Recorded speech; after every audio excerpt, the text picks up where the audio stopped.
ಅಂತಾರಾಷ್ಟ್ರೀಯ ಮಾನವ ಹಕ್ಕುಗಳ ನ್ಯಾಯಾಂಗ ಸುರಕ್ಷಾ ಪರಿಷತ್ ವತಿಯಿಂದ ಅಕ್ಟೋಬರ್ 2 ಗಾಂಧಿ ಜಯಂತಿ ನಿಮಿತ್ತ ಸರ್ಕಾರಿ ಸೇವೆಯಲ್ಲಿರುವ ಸಾಧಕರಿಗೆ ಸನ್ಮಾನ ಹಾಗೂ ನೂತನವಾಗಿ ಆಯ್ಕೆಯಾದ ಪರಿಷತ್ ಪದಾಧಿಕಾರಿಗಳ ಪದಗ್ರಹಣ ಸಮಾರಂಭ ಕಾರ್ಯಕ್ರಮವನ್ನು ಶ್ರೀ ಡಿ.ಬಿ. ಡಕ್ಕನ್ನವರ ನ್ಯಾಯವಾದಿಗಳ ನಿವಾಸ ಕಟ್ಟಿ ಹಾಲಿನ ಡೇರಿಯಲ್ಲಿ ಮಾಡಲಾಯಿತು.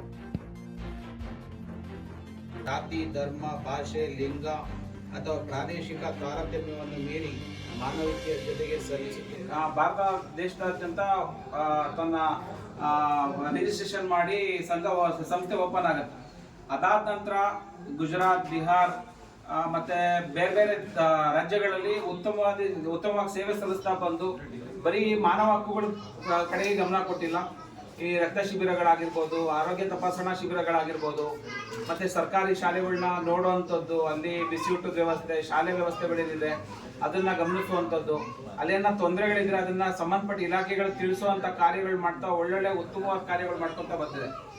ಇದೇ ನಿಟ್ಟಿನಲ್ಲಿ ನಮ್ಮ ದಕ್ಷಿಣ ಭಾರತದಲ್ಲಿ, ನಮ್ಮ ಕರ್ನಾಟಕ ರಾಜ್ಯದಲ್ಲಿ ಸಂಸ್ಥೆ ಇರಲಿಲ್ಲ.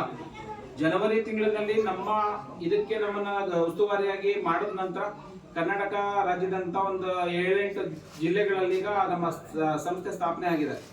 ಒಳ್ಳೊಳ್ಳೆ ಉತ್ತಮವಾದ ಕಾರ್ಯಗಳು ಮಾಡ್ತಾ ಇದ್ದಾರೆ. ಇವತ್ತೇನು ಪದಗ್ರಹಣ ತೊಗೊಂಡಿದ್ದಾರೆ ಪದಾಧಿಕಾರಿಗಳೆಲ್ಲರೂ ಮುಂದಿನ ದಿನಗಳಲ್ಲಿ ಬೆಳಗಾಂ ಜಿಲ್ಲೆಯಿಂದನೂ ಅದೇ ತರ ಉತ್ತಮವಾದ ಕೆಲಸ ಕಾರ್ಯಗಳು ಮಾಡಿ ನೊಂದಂತ ಜನಗಳಿಗೆ, ಯಾರಿಗೆ ಅನ್ಯಾಯಕ್ಕೆ ಒಳಗಾಗಿರ್ತಾರೆ, ಶೋಷಣೆಗಳಾಗಿರೋರಿಗೆ ನ್ಯಾಯ ಕೊಡಿಸೋ ನಿಟ್ಟಿನಲ್ಲಿ ಕೆಲಸ ಮಾಡ್ತೀನಿ ಅಂತ ನಾನು ನಿಮ್ಮ ಮೇಲೆ ವಿಶ್ವಾಸ ಇಟ್ಕೊಂಡಿರ್ತೀನಿ.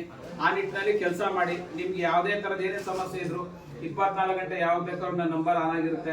ಯಾವುದೇ ಅಧಿಕಾರಿಯಿಂದ ಆಗಿರ್ಬೋದು, ಎಲ್ಲೇ ಏನೇ ಸಮಸ್ಯೆ ಆದ್ರೂ ನನಗೆ ಡೈರೆಕ್ಟಾಗಿ ಕಾಲ್ ಮಾಡಿ, ಸಂಬಂಧಪಟ್ಟವ್ರಿಗೆ ಯಾವ ರೀತಿ ವಿಚಾರ ತಿಳಿಸ್ಬೇಕೋ ತಿಳಿಸಿ ನಾನು ನಿಮಗೆ ಸಹಾಯ ಮಾಡೋದಕ್ಕೆ ಕೆಲಸ ಮಾಡ್ತೀನಿ. ಈ ಮಾತು ಹೇಳ್ತಾ ನಾನು 2 ಮಾತು ಮುಗಿಸ್ತಾ ಇದ್ದೀನಿ.